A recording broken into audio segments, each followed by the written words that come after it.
Dietitian पायल दत्त और आज मैं आप सबके सामने फिर से आई हूँ एक नए टॉपिक के साथ। और आज का हमारा टॉपिक होगा ओबेसिटी। जैसे कि आप सबको पता ही होगी, आज 26 नवंबर को हम वर्ल्ड ओबेसिटी डे सेलिब्रेट करते हैं। टेक्निकल टर्म में अगर बात करी जाए तो एक आदमी को हम ओबीज़ की श्रेणी में या फिर एक मोटा कब बोलते हैं, जब उसका आइडियल बॉडी वेट जो है वो जितना होना चाहिए उससे 20% अगर ज़्यादा हो, अगर 20% उसका आइडियल बॉडी वेट ज़्यादा होगा तो उसको हम ओबेसिटी की श्रेणी में डालते हैं।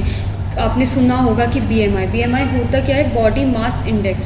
अगर उसका जो प्रतिशत है, अगर आपका बीएमआई जो है वो अगर 25 से नीचे है, 25 तक अगर आपका बीएमआई है तो आप नॉर्मल वेट में आते हैं, एक हेल्दी वेट जिसको बोला जाता है। अगर आपका बीएमआई 25 से 30 के बीच में है तो आप ओवर वेट में आएंगे, और अगर आपका बीएमआई 30 अबव है तो आप ओबेसिटी में आ जाएंगे। उसके बाद आपका grade first, grade second, grade third भी आएगा। तो अगर 30 अबव आपका बीएमआई होता है तो आप ओबेसिटी की श्रेणी में आ जाते हैं। अब ओबेसिटी का मेन कॉज क्या है, मेन कारण क्या है ओबेसिटी होने का?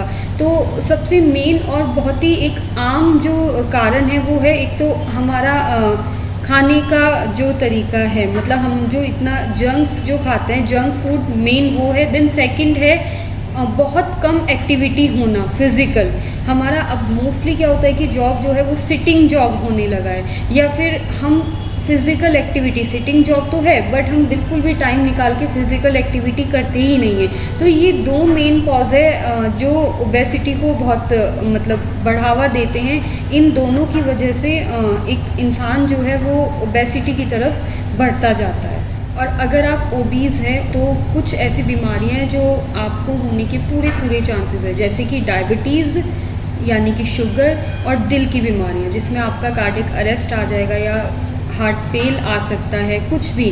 तो आपको इससे बचना है, ओबेसिटी से बचना है। तो आइए अब जानते हैं कि ओबेसिटी से बचने का क्या तरीका है। जो मैंने आपको शुरू में कॉज बताए थे, होने वाले जो कारण जो मैंने बताए थे, वही इससे बचने के तरीके भी है।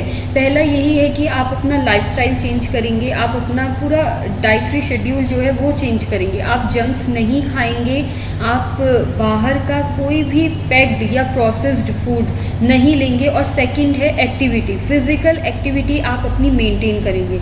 अगर आपका जॉब सिटिंग है या फील्ड है, वो जो भी है, बट आपका फिज़िकल एक्टिविटी होना बहुत ज़रूरी है।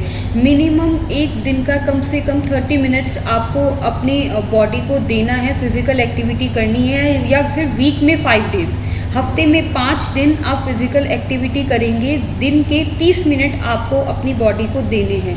तो अगर आप ये चीज़ें अपनाते हैं तो आप ओबेसिटी से बच पाएंगे। Subscribe now and press the bell icon. Never miss an update.